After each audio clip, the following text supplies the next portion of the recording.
I'm Lilia Johnson, and today I'm going to be upgrading my unRAID storage system, expanding the amount of hard drive bays in this case. Originally this case came with 9 front-loading bays, but we can expand on this using these enclosure modules, converting 3 bays into 5. And as you can see here, I already have a 5 and 3 bay module installed, and I've got a second one here, which I'll also be installing. Before I continue, I'd like to recap on the unRAID system. Some of you may have seen the build I did on YouTube, which was about 2.5 years ago now. So this case is a Sharkoon T9 value mid-tower. So let's take a look inside and remind ourselves of what we have.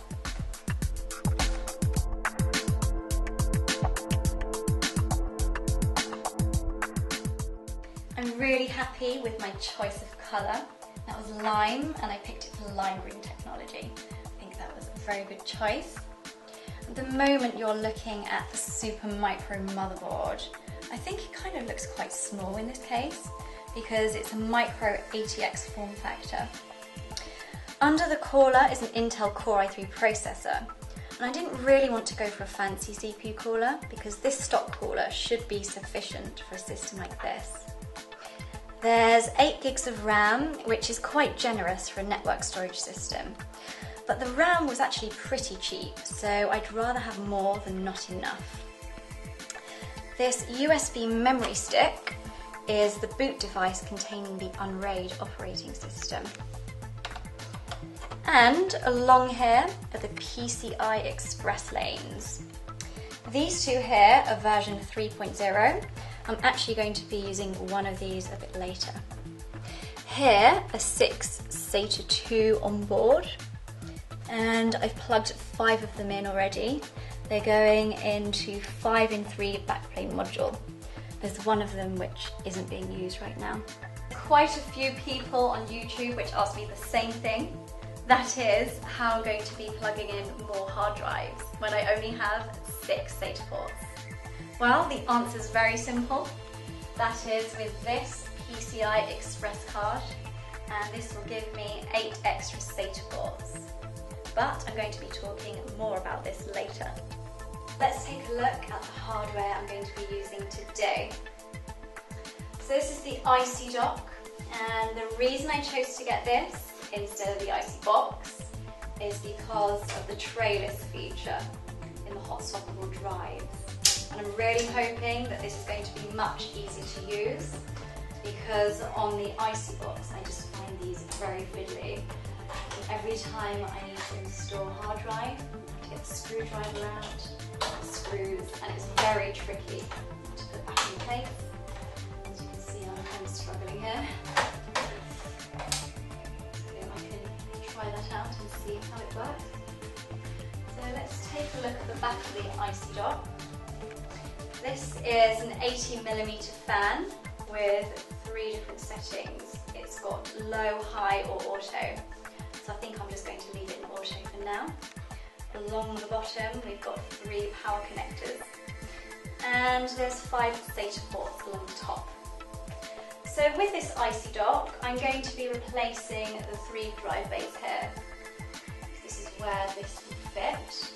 If I really wanted to, then I could put another one here and use up the full capacity. And in total I'd have 15 drive bays. But then I would have the issue of not enough SATA ports. So here, this has 6 SATA ports on board, but the IC box is already using 5 of those, so there's only really 1 left. So you're probably wondering what I'm going to do about that. But that's not a problem because I have this PCI Express expansion card. And on here there are 2 SAS ports. What I will be doing with these are using these 2 cables. And the good thing about this is each one I plug in will give me 4 extra SATA ports. So once both are plugged in, that's 8 in total. So you can work that out. 8 here plus 6 here, that's 14. But if I really did want to use all of these and have 15 drives, we'd still need another one. So if you're wondering how I would do that, I've got that figured out. I have another PCI Express card here. This one's actually a lot more simple. I've got 2 SATA ports on here. That would give me in total 16. So I would kind of have one redundant, unless I did something like plugging in an SSD drive maybe, unless I just didn't want to use that extra port. So that will sort out that future issue, but for now I don't really need to use it. I think I should really get on with installing the IC box.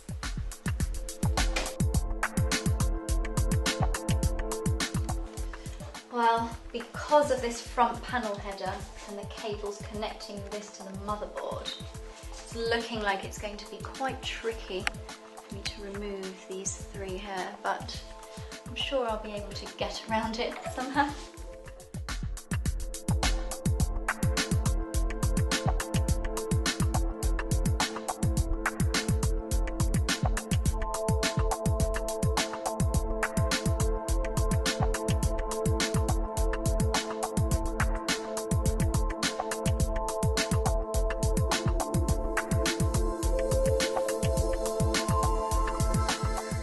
Three of these front panels have now been removed, which has created some space for me to install the IC dock.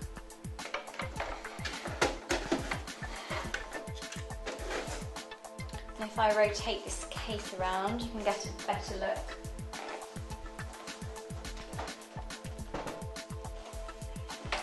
I've got the power connectors here, but there's not really going to be that much room for me to plug these in, so it's going to be quite fiddly. So I think it will be a bit easier if I remove this and plug these in first. I think that's what I should do now.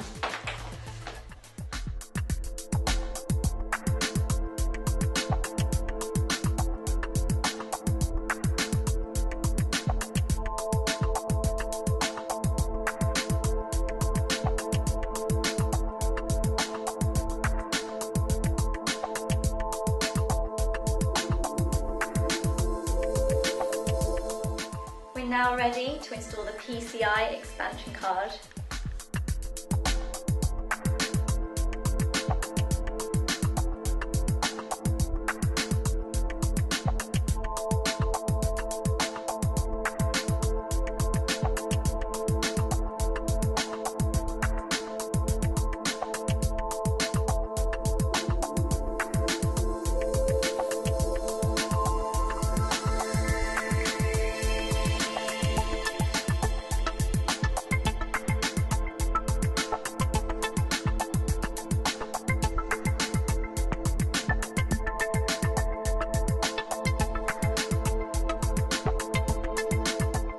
Now that the module and PCI Express card have been plugged in, I'm going to connect everything all up.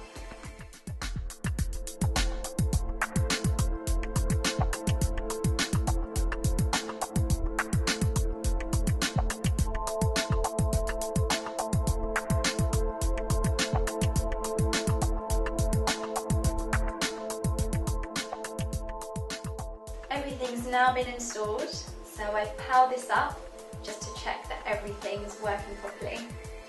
As you can see along here, there are 4 blue lights, and this is on the IC box, which I already installed.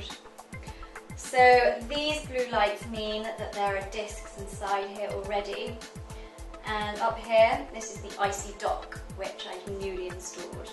So I just want to check that this is all working and connected properly. So I have a hard drive here.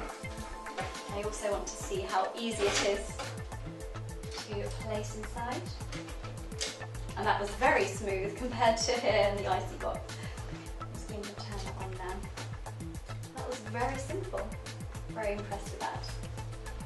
Thank you very much for watching my video, and I do hope that this helps you with your own unRAID project.